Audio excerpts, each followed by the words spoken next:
On my mom's birthday, she said, "The best present is if you disappear from my life." I raised my glass, smiled, and walked out. A few hours later, her phone was ringing off the hook, and I was already in another city. My name is Sarah Mills, and that night I held my glass as tightly as if glass could explain why I needed a mother who smiled at guests and yet forgot I had a name.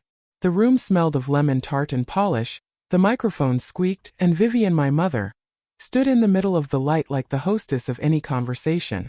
She raised her glass and said, "The best gift is if Sarah disappears from my life." Not in a whisper, not in her heart, but smooth and clear as a bank statement. Someone chuckled, thinking it was a joke, but the laughter died faster than the music. I saw the waiter clutch the tray to his chest, the musician lower his bow, Lauren, my older sister, adjust her bracelet to avoid looking at me. I didn't drop my glass. Apparently the habit of holding on to objects is more useful than holding on to relatives. I don't like to explain. I prefer to show. Look, our house is in the suburbs, where every lawn is a ruler and living people are neatly hidden behind curtains. On the refrigerator we had schedules, not of life but of corrections. Vivian loved order and adored comparisons. Her favorite was, "Look at Lauren. She has everything planned out." When I brought in a less than perfect grade in school, she said, "We're not scolding, we're guiding," and postponed a walk with my father. Dad was the only one who didn't demand reports. He taught me how to drive in an empty parking lot at the mall, bought ice cream with a stupid name, and told me that every person has their own rhythm. When he was gone, the house became too quiet, as if someone had turned off the main sound and left one background, my mother's voice. At 22, I had a ticket out west and a letter from a design college in California. Vivian said it wasn't the time to throw away dreams. Family first. I stayed. I always stayed when her voice explained why it was the right thing to do. I took a job at the studio, became a project coordinator, kept budgets, drew layouts, and at home it was called hobbies. I thought if I was helpful I would get her smile like others get bonuses. I mistook love for a debt hole. That's what happens when you've been politely trained for years to be handy. I was preparing Vivian's anniversary like a shuttle launch. I'd picked out an antique brooch ahead of time, platinum, 3 stones, a cool sheen that matched her suit. I sent out invitations, coordinated the menu, talked the musicians into learning her favorite piece, found the perfect white tablecloths, checked parking, made seating arrangements. I even printed out a list of toasts on heavy paper so the host wouldn't mix up the names. Lauren was scheduled to fly in, a rare coincidence. The day of the party, I ran between the kitchen and the dining room, laughing at waiters I didn't know and tucking lavender under my napkins because the smell calms people who lack tact. I was hoping for one little word of thank you, not as a reward but as confirmation that there was not a void behind me. But first came the toast. She stood straight, as she usually does, and spoke like a person who has no doubts. The words about disappear fell into silence, and I saw the details very clearly. To the left, a glass door with a streak of light. In front, dessert forks lined up in a parade. I heard the ding of a spoon against the edge of a plate and the boy at the front door's phone buzzing. Lauren touched my shoulder like she was checking to see if I was a statue. I'm not a statue. I'm a person who's just been shown how much her labor is worth to her own family. And that price is zero. If you want to understand our home, think of a museum. Beautiful, cool, and do not touch signs everywhere. Vivian had a tasteful smile. Newspaper columns called her a pillar of the community. She was presented with flowers at parties and thanked in a way that caught the camera at just the right angle. At home, she was fond of the phrase, "I'm only caring." Caring looked like a list of errands by someone who never got tired. Sarah, call the insurance company. Sarah, check medication deadlines. Sarah, don't forget to thank Lauren for the advice. These aren't requests. They're a way to keep you busy enough that you don't have time for yourself. There's a scene from my childhood in my memory. A school concert. I'm 12, practicing a part, and the teacher says I have an ear but I need to be braver. My mother stands next to me and nods. Then she leans over to the teacher and says in a whisper, but loud enough, "The main thing is not to disturb the others." That was the first time I felt the chill of words that are made of ice and look like polite tea.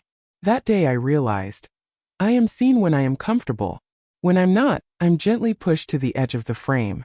Back in the hall, the host didn't dare to make a joke, Because the joke had already been told and it wasn't funny. Someone suggested playing the music louder. A bad idea because loudness doesn't cure the truth.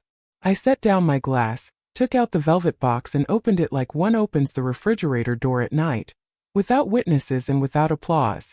The brooch lay against the dark background like a small, cold argument. It had cost me my last savings and one very old misconception. I took the brooch with 2 fingers, walked over to my mother and placed it on the white tablecloth, exactly in the center of the plate. I did not say a word. I don't like scenes. Sometimes the silence makes a noise louder than an orchestra. Lauren whispered. Sarah, don't do that. Curiously, like that was to quietly put the thing where it was assigned value. Vivian looked at the stones as if they were about to justify her toast. The waiter took a step forward, then back.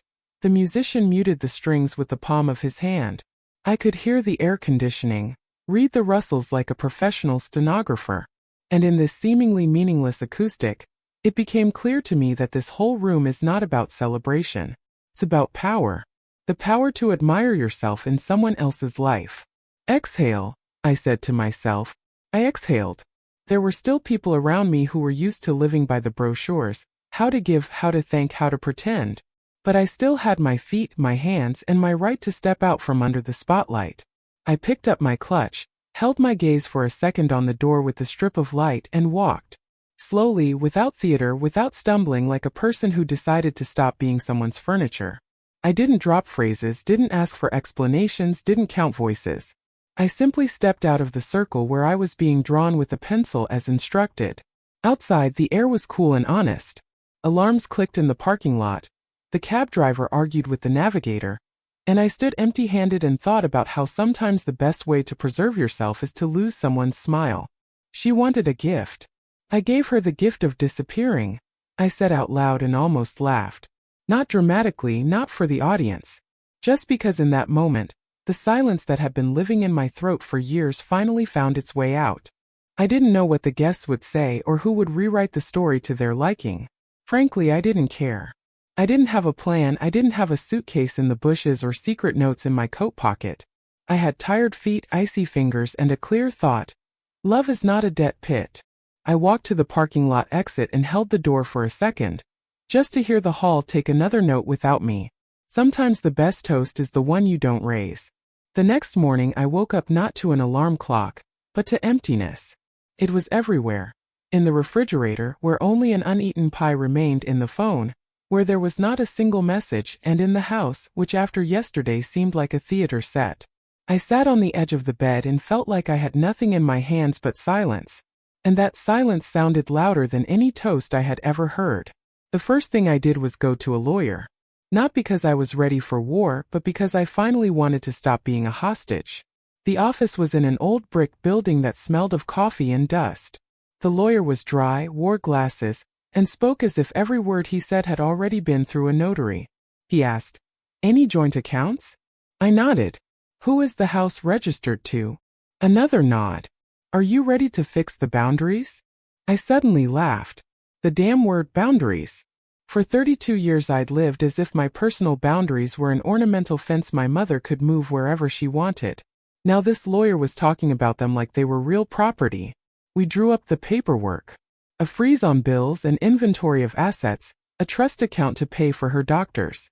Each signature felt like a mark on a map, not just ink where I was marking for the first time. This is my territory here. The lawyer looked at me like I was an unusual client. Maybe because I was smiling as I signed. Someone cries when they cut the umbilical cord. I smiled when I cut my mother out of my savings. Then there was the meeting with the realtor. The house where I grew up was no longer a house. It was a box with curtains where every stain on the wall was a mark of my defeat. The realtor would look at the furniture and say, "We'll have to repaint." And I thought, yes, my whole life will have to be repainted. She'd click the camera. I'd sign the papers. Each shot felt like a funeral portrait of yet another corner where I had once tried to be good. At the studio where I worked, I wrote a statement. The supervisor asked, "Where are you going?" I said, "Far away." I didn't specify. Not because I wanted secrecy, but because I didn't know the answer myself yet. I only knew that any far away was better than staying close. My colleagues looked at me with sympathy, but no one tried to stop me. I guess they knew, when a person is finally going to breathe, cutting off their oxygen is cruel. Bureaucracy became my new fitness. I ran through the agencies like a treadmill: DMV, bank, post office. At the DMV, I stood in line between a teenager who only dreamed of a driver's license and an old man who forgot his glasses. I held up a name change application. Elaine Davis. The clerk read, "New chapter. New administration," I replied. And for the first time I felt funny. At the post office, I rented a P.O. box on which hung a shiny brass plaque. The plaque bore more respect than I'd ever gotten in my entire life. I gathered boxes. In one I put the sketches my mother called drawings to kill time. In the other, my father's books. They smelled of him and tobacco and coffee. I held the books to my face and realized they were all I had left of warmth. The third box was of clothes. I looked at my dresses and thought they were costumes of a character I was no longer going to play. The move turned out not to be a movie about freedom, but rather a chronicle of a tired fugitive. I sat on the bus to the coast and counted the stops. Cities, people, signs flashed outside the window. I felt for the first time that each mile was not a loss but a gain. When I got off at Harbor Cove, the air smelled of salt and freedom. The small town greeted me modestly. Old boats at the dock, a cafe with a peeling sign, a library with a "We're open" sign. And that was enough to make me not feel superfluous for the first time. I rented a little house with a porch. The landlady handed me the key and said, "It's quiet here. Silence is also sound." And I realized that silence could be kind, not punitive. I put the boxes in the empty room, sat on the floor, and laughed until I cried. Because for the first time in 32 years, the walls around me had no ears. And it was better than any holiday. On my first day, I opened my laptop and posted an ad on a freelance platform. Designer, logos, identity. 3 hours later, the owner of a cafe by the pier wrote to me, "Need a sign so tourists realize we have bread as well as coffee." I drew a wave, wove it into the letters, and sent the sketch. He replied, "The check is ready." It was the first paycheck that smelled not of debt but of freedom. In the evening, I went outside. A neighbor in a plaid shirt handed me a jar of peaches and said, "Welcome." A dog named Molly barked as if I had always lived here. The barista at the cafe invited me to the fair. "Take a notebook. We love it here when newcomers draw boats." It was the first time I heard an invitation without a hidden "you should." I realized that sometimes all it takes is a simple change of scenery to notice. Life may not be a prison, but a street where you are welcome. And yes, I had no plan, no insurance against mistakes. But I did have an air that didn't smell of obligation. I sat on the porch and looked out over the bay thinking, sometimes the best way to show up is to disappear. I remember dusting our living room years ago and my mother adjusting the frame of Lauren's picture, as if it was the angle that determined a person's worth. On the bus, a woman sat next to me with a red suitcase.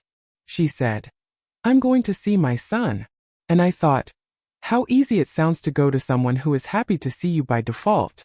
I found an old kettle in the kitchen of the new house, and the sound of it whistling seemed like a hymn to independence. The drive to Harbor Cove stretched like an endless gray string, and every kilometer felt like a challenge to my patience. The car growled as if protesting the very fact of movement, and I kept trying to convince myself that what lay ahead was not emptiness, but a chance to breathe for the first time without her staring at the back of my head. When I entered the town, the air felt salty and sticky, as if it knew all my secrets.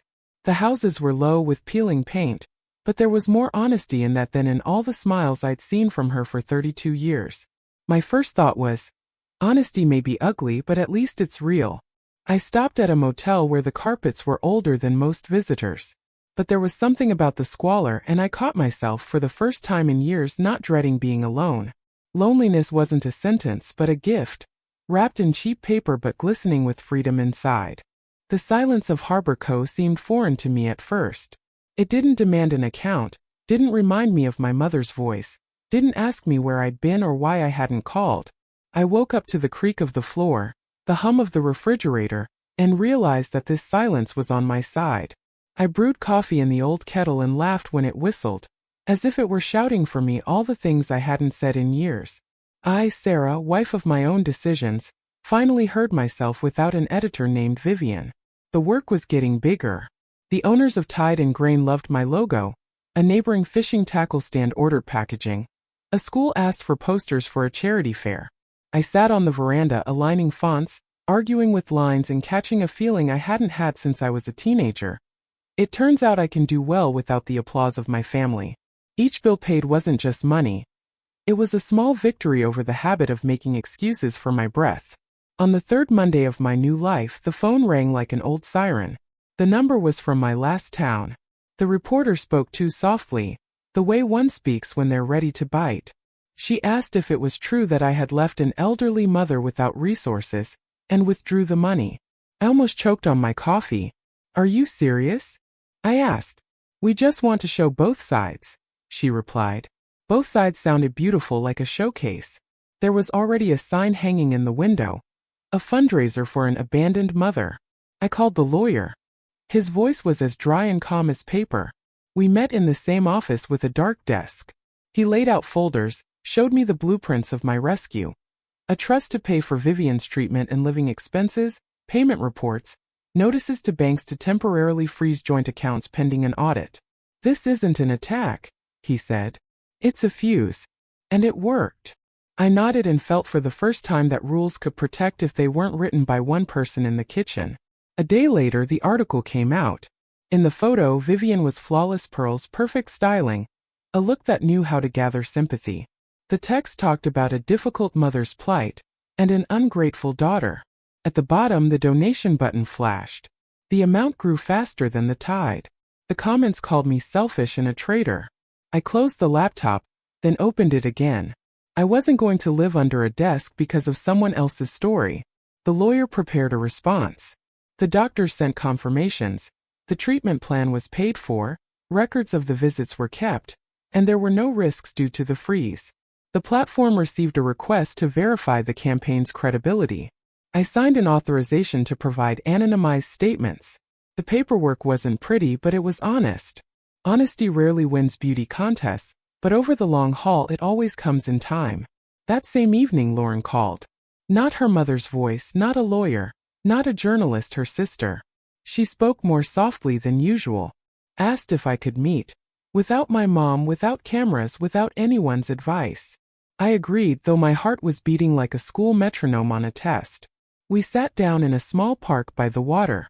Lauren held up a folder, not a glossy office folder. "I've been handed copies," she said. "Payments, correspondence, phone records. I haven't seen this before." I looked at her hands. Perfect manicures trembled like reeds. I didn't lecture her. Just opened another folder, mine. Lists of errands where my mother's care turned into a 24-hour watch. Letters to doctors where I'd gotten appointments. Receipts, checks, ambulance calls, medication changes, my nightly reports to myself, what was bought, who approved it, at whose expense it was closed. I showed the facts and kept quiet. Let the paper do the talking. Lauren took a long look, then said, "If it's true, and I can see it's true, I'm ashamed I didn't ask sooner." "Late is better than never," I replied, and was surprised at how little anger there was in that sentence. The next day, and on checking, appeared on the News platform. The article that made me out to be a monster got an update with doctors' comments and excerpts from the reports. The local news anchor spoke more calmly. She invited an expert on trusts, and the expert explained why a freeze is not a punishment, but insurance when there is a conflict of interest in the family. Some of the comments evaporated like foam after a storm. Another part remained: every truth has those who don't eat it. I went to the ocean. The water at Harbor Cove knows how to speak plainly. It whispers about the tides without promising anything extra. I stood on the pier and suddenly realized a simple thing. They're trying to put me back into the old script, where I'm obligated to make excuses for every minute. But a script is paper. I can write another one. Sure, the censor in my head will try to cut scenes, but for the first time I have an editor better than any family counsel, my own conscience. At the library, I took a table by the window. I made a list of boring but necessary things to do. Close the last bills, transfer individual subscriptions to Vivian's name, update the address on the deeds, discuss with the lawyer the order of the monthly reports. I wasn't doing this out of revenge or nobility. I did it so that my freedom would not depend on someone else's tantrums. Freedom likes order, not chaos on my nerves. In the evening I got a call from the owner of Tide and Grain. Said he wanted to hang my poster on the front and offered a discount on coffee for a local artist. I laughed and for some reason almost cried. Not from self-pity, but from the fact that the simple phrase "thank you for your work" could sound like a song. That same evening, May from the bar handed me an envelope. Inside were several notes from customers who liked my boat postcards. "You caught our light," they wrote. I whispered. And I caught myself. At night I dreamed of home. Not the one with the ruler, but a new one, small, with a porch and the smell of salt. In my dream, I was rearranging furniture without looking at anyone's rules. I woke up to the sound of rain on the roof and realized I was already living in this dream, only without filters. I made tea, opened my laptop and wrote myself a short note. Love doesn't have to be a debt pit. Then wrote a second.